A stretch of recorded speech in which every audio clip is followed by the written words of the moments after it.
Welcome back to our channel. Today, we're diving into the fascinating world of one of the greatest artists in history, Michelangelo. Known for his masterpieces like the Sistine Chapel and the iconic statue of David, there's so much more to discover about this Renaissance genius. Join us as we uncover 9 intriguing facts that you may not know about Michelangelo. So grab a seat, hit that subscribe button, and let's embark on this artistic journey together.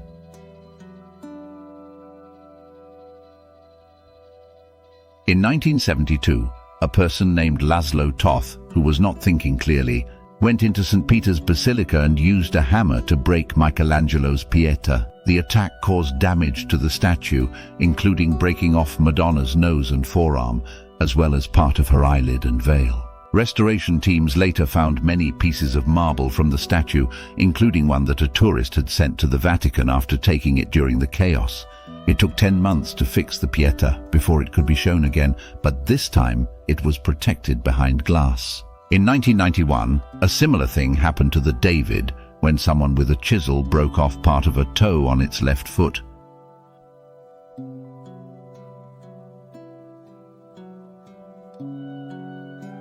Michelangelo spent a lot of his later years making sure St. Peter's Basilica in the Vatican was built properly, even when he couldn't go to the construction site often because he was not feeling well.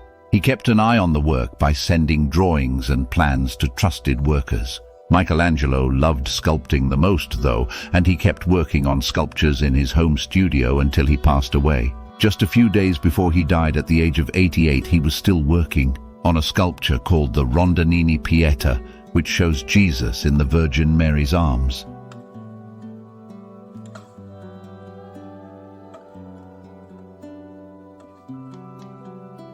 Michelangelo was famous for his art, but he was also well respected as a writer during his time.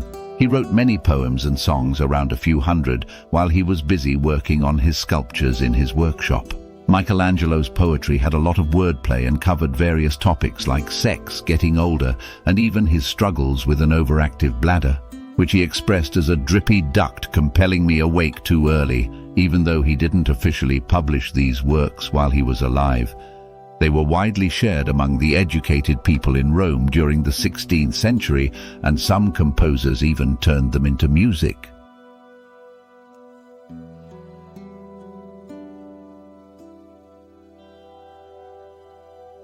In 1527, the people of Michelangelo's hometown, Florence, kicked out the ruling Medici family and set up a government where everyone had a say. Even though Michelangelo worked for the Medici Pope Clement VII, he supported the new government and became the director in charge of the city's defenses. He took his job seriously, drawing lots of plans for lookout points and even going to nearby towns to study their protective walls. When the Pope's forces tried to take back the city, Michelangelo's designs made it hard for them, and Florence held out for 10 months before finally falling in August 1530.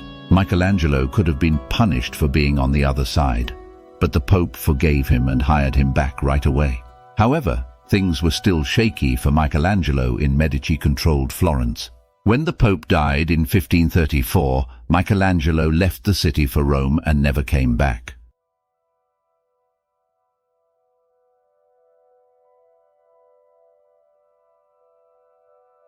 Michelangelo didn't often put his signature on his artworks, and he didn't make any formal pictures of himself. But sometimes he would hide drawings that looked like his face in his paintings and sculptures.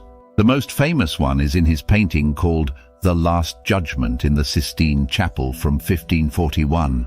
In that painting, St. Bartholomew is holding a piece of skin, and the face on it seems to be Michelangelo's. He also showed himself as St. Nicodemus in his Florentine Pieta, and some experts think he might be in a crowd scene in his painting, The Crucifixion of St. Peter.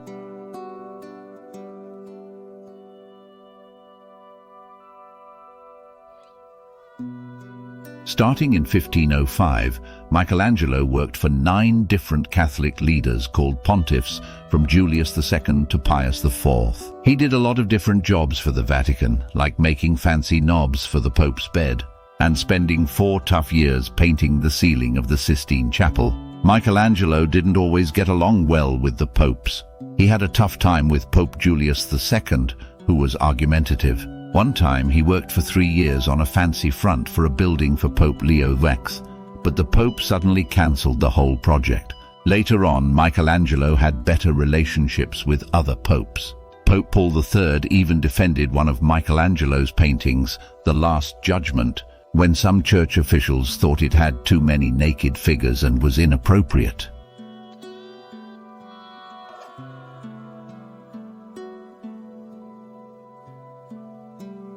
When Michelangelo was a teenager, he went to live and learn in the house of Lorenzo de' Medici, who was a very important supporter of the arts in Europe. Michelangelo was really good at using a chisel and paintbrush, and soon all the other students were jealous of him. One guy, Pietro Torrigiano, got so mad about Michelangelo being better, and maybe because of Michelangelo's sharp words, that he punched him in the nose. This hit permanently messed up Michelangelo's nose. Torrigiano even bragged later, saying, "I hit him so hard on the nose that I felt bone and cartilage go down like a biscuit beneath my knuckles, and he'll have that mark from me forever."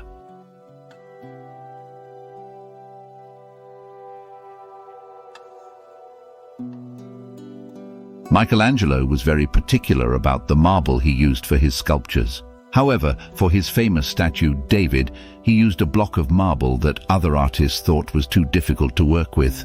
This block, known as the Giant, was originally quarried almost 40 years earlier for sculptures intended for the Florence Cathedral.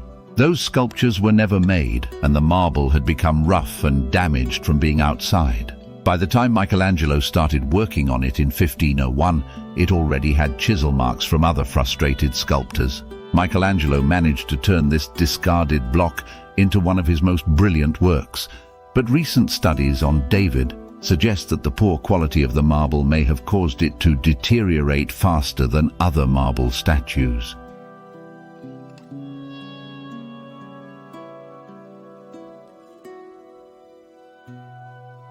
In the early days of his career, Michelangelo made a statue of Cupid inspired by the ancient Greeks. When his supporter Lorenzo di Pierfrancesco de' Medici saw it, he suggested a tricky plan. Medici said, "If you make it look like it was buried for a long time, I can send it to Rome and people will think it's an old piece. You can sell it for more money." Michelangelo agreed, and they sold the fake Cupid to Cardinal Raphael Riario, making it seem like they found it as an ancient treasure. Riario later found out about the trick and got his money back, but he was so amazed by Michelangelo's talent that he invited him to Rome for a meeting. Michelangelo stayed in Rome for a few years, and during that time, he got a job to carve the Pietà, the artwork that made him famous as an artist. Thanks for joining us on this insightful journey into the life and artistry of Michelangelo. From hidden self-portraits to unconventional choices in marble, we've uncovered 9 intriguing facets of this Renaissance maestro. If you enjoyed learning about Michelangelo and want more art-related content, don't forget to hit the like button, subscribe, and ring that notification bell. Share your favorite Michelangelo fact in the comments below, and let us know what other artists or topics you'd like us to explore in the future. Until next time, stay curious, stay creative, and keep exploring the wonders of art with us. Ciao!